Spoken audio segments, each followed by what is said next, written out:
Hello dear students, क्या हाल चाल है? बढ़िया, गुड। लास्ट में बच्चों हम लोग पढ़ रहे थे बाइल साल्ट्स के बारे में, और बाइल साल्ट के दो फंक्शन थे, emulsification and absorption of fats और विटामिन। इमल्सिफिकेशन में फैट का सरफेस टेंशन कम हो जाता है, जिससे फैट डिसॉल्व हो जाता है। इस इमल्सिफिकेशन को बच्चों detergent action of bile salts भी कहा जाता है। Detergent action of bile salts इसलिए कहा जाता है बच्चों कि आपने महसूस किया होगा कि अगर हाथ में कपड़ों में तेल लग जाए, घी लग जाए, तो ऐसे साफ नहीं होता है, लेकिन अगर साबुन या डिटर्जेंट पाउडर का इस्तेमाल कर दिया जाए तो वो आराम से डिसॉल्व हो जाता है, साफ हो जाता है। उसके पीछे कारण डिटर्जेंट पाउडर जो मैल लगी होती है उसके सरफेस टेंशन कम कर देता है, जिससे पानी में घुल करके साफ हो जाता है। इसीलिए बच्चों बाइल साल्ट्स के इस एक्शन को detergent action of bile salts भी कहा जाता है। कल हम लोग पढ़ रहे थे बच्चों कि जो बाइल साल्ट्स होते हैं वो कोलेस्ट्रॉल से बनते हैं। कोलेस्ट्रॉल से बच्चों पहले बनता है बाइल एसिड, फिर इसमें sodium and potassium, specially sodium action करता है और बनता है बाइल साल्ट। कल मैंने बताया था बच्चों कोलेस्ट्रॉल एक हार्मफुल सब्सटेंस होता है, लेकिन यह हमारी बॉडी की टेंडेंसी होती है कि हार्मफुल सब्सटेंस को यूजफुल सब्सटेंस में कन्वर्ट कर लेता है। तो कोलेस्ट्रॉल एक हार्मफुल, क्योंकि जरूरत से अगर ज्यादा बढ़ जाए तो इससे हार्ट अटैक हो सकता है बच्चों, हाई ब्लड प्रेशर हो सकता है, जो बहुत खतरनाक प्रॉब्लम होती है। तो हमारा शरीर अपना बचाव करता रहता है और कोलेस्ट्रॉल को कन्वर्ट करता है बच्चों बाइल एसिड में और फिर बाइल साल्ट्स में। बाइल साल्ट चूंकि बहुत ही यूजफुल सब्सटेंस है, अब ये बच्चों एलिमेंट्री कैनाल से बॉडी से बाहर जा सकता है। बच्चों आज के बाद ये कॉन्सेप्ट कभी मत भूलना, ये हमारी टेंडेंसी है, ये हमारे शरीर की विशेषता है कि जब कोई चीज हमारे शरीर से बाहर जाने वाला है तो हमारा शरीर उस सब्सटेंस को बाहर भेजने से पहले जितना मैक्सिमम यूज हो सकता है वो कर लेता है। तो बाइल साल्ट भी बच्चों एलिमेंट्री कैनाल से बाहर जाए उसके पहले, चूंकि ये बहुत ही यूजफुल सब्सटेंस है, इसलिए हमारा शरीर मैक्सिमम कितना बच्चों आप ध्यान देखो 90% एब्जॉर्ब कर लेता है through small intestine, small intestine से वापस लीवर एंड गॉल ब्लैडर में, यानी मैक्सिमम बाइल साल्ट्स एब्जॉर्ब हो जाता है, क्योंकि बाइल साल्ट्स हमारे शरीर में बहुत इंपॉर्टेंट रोल प्ले करता है। बच्चों हमारे शरीर में ऐसे बहुत सारे सब्सटेंस है, वेस्ट प्रोडक्ट्स होते हैं जो बनते हैं, उन्हें बॉडी से बाहर जाना चाहिए, लेकिन फिर भी मैक्सिमम हमारा शरीर उसका इस्तेमाल कर लेगा तभी बाहर भेजेगा। तो हमारे शरीर में बहुत सारी चीजें बच्चों एब्जॉर्ब हो देती है, जैसे पानी, सबसे ज्यादा वाटर एब्जॉर्ब होता है, बाइल पिगमेंट्स एब्जॉर्ब होता है, बाइल साल्ट्स एब्जॉर्ब होते हैं, और वो सारे अदर फुल यूजफुल सब्सटेंस जो वेस्ट प्रोडक्ट तो हैं लेकिन उनका हमारे शरीर में कोई इस्तेमाल है, इसलिए बाहर जाने से पहले हमारा शरीर उसका इस्तेमाल कर लेता है, इसलिए एब्जॉर्ब करता रहता है। लेकिन अगर कभी आपसे पूछा जाए, चूंकि इनसे पूछा गया है कि हमारे शरीर में बच्चों सबसे ज्यादा क्या एब्जॉर्ब होता है, तो सबसे ज्यादा बच्चों हमारे शरीर में पानी एब्जॉर्ब होता है। एलिमेंट्री कैनाल में तो जो एब्जॉर्ब होता ही है बच्चों। आगे जब हम लोग पढ़ेंगे excretive products and there elimination, तो वहां मैं बताऊंगा बच्चों कि per day ultra filtrate 180 litre बनता है, 180 लीटर, उसमें से लगभग 1.5 लीटर ही यूरिन बनता है, बाकी 178.5 लीटर अल्ट्रा फिल्ट्रेट मैक्सिमम पानी एब्जॉर्ब होता रहता है। तो ये एम से क्वेश्चन था बच्चों कि हमारे शरीर में सबसे ज्यादा क्या एब्जॉर्ब होता है बच्चों? वाटर एब्जॉर्ब होता है। क्लियर? इसके अलावा और बहुत सारे केमिकल्स होते हैं बच्चों बाइल जूस में। कोलेस्ट्रॉल तक हम लोगों ने पढ़ लिया। फॉस्फोलिपिड्स बच्चों हमारे शरीर में जहां जहां, जैसे नर्व मेम्ब्रेन में और भी बॉडी में जहां जहां फॉस्फोलिपिड्स की आवश्यकता पड़ती है, ये बाइल जूस उस फॉस्फोलिपिड्स को वहां वहां भेजता रहता है, जिससे हमारे शरीर का स्ट्रक्चर मेंटेन रहे। क्रिटीन एंड क्रिटीन बच्चों ये प्रोटीन मेटाबॉलिक वेस्ट है, यानी ये भी एक्सक्रीटिव प्रोडक्ट्स है, इसलिए इनको भी बॉडी से बाहर जाना होता है। प्रोटीन के ब्रेकडाउन से बच्चों बनता है क्रिटीन, और क्रिटीन की मेटाबॉलिज्म से आगे चलकर बनता है क्रिटिनिन। ये क्वेश्चन एम से पूछा गया था, क्रिटीन किससे बनता है? तो आंसर प्रोटीन ब्रेकडाउन से। और क्रिटिनिन किससे बनता है बच्चों? क्रिटीन की मेटाबॉलिज्म से क्रिटिनिन बनता है, और ये भी वेस्ट प्रोडक्ट्स है, इनको भी बॉडी से बाहर जाना होता है, और ये भी एलिमेंट्री कैनाल के थ्रू बॉडी से बाहर जाते हैं। और कुछ अगर ब्लड में आ गए तो किडनी में तो नुकसान करता है, लेकिन एक नॉर्मल लिमिट तक वहां से भी पास हो सकता है, लेकिन एलिमेंट्री कैनाल से पास हो जाते हैं। तो इसका मतलब ये हुआ कि बाइल जूस से बच्चों कौन कौन से केमिकल्स पाए जाते हैं, उनका रोल क्या होता है, ये आपको समझ में आ गया। कल मैंने कहा था बच्चों आज हमें बहुत सारा अप्लाइड पढ़ना है, और अब यहां पर बच्चों हम लोग ये एप्लीकेशन पढ़ने जा रहे हैं। बच्चों तुम्हारी एनसीईआरटी में एक शब्द लिखा हुआ है black bile concept. Black bile, इसका मतलब यह होता है बच्चों, ब्लैक बाइल का बहुत ज्यादा जिक्र तो नहीं किया गया है। आयुर्वेद के हिसाब से किसी पर्सन में बीमारी होने के पीछे 3 कारण होते हैं। एक है वात, दूसरा है पित्त, तीसरा है कफ। इस पित्त को ही बाइल कहा जाता है।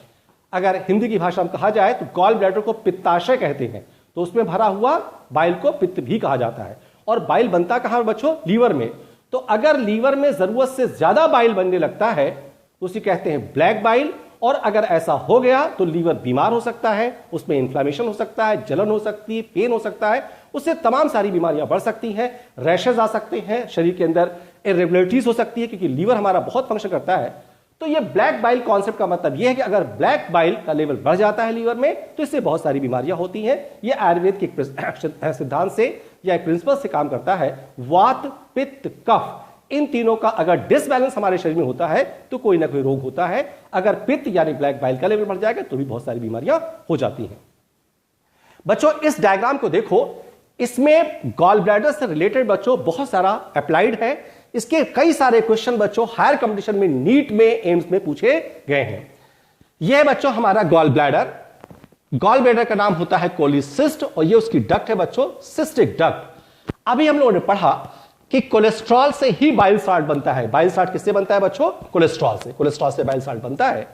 लेकिन मान लो अगर गॉल ब्लैडर में कभी कोई इंफेक्शन हो जाए, बैक्टीरियल इंफेक्शन हो जाए, अगर बैक्टीरियल इंफेक्शन हो गया तो बच्चों बाइल साल्ट्स वापस कन्वर्ट हो सकता है कोलेस्ट्रॉल में।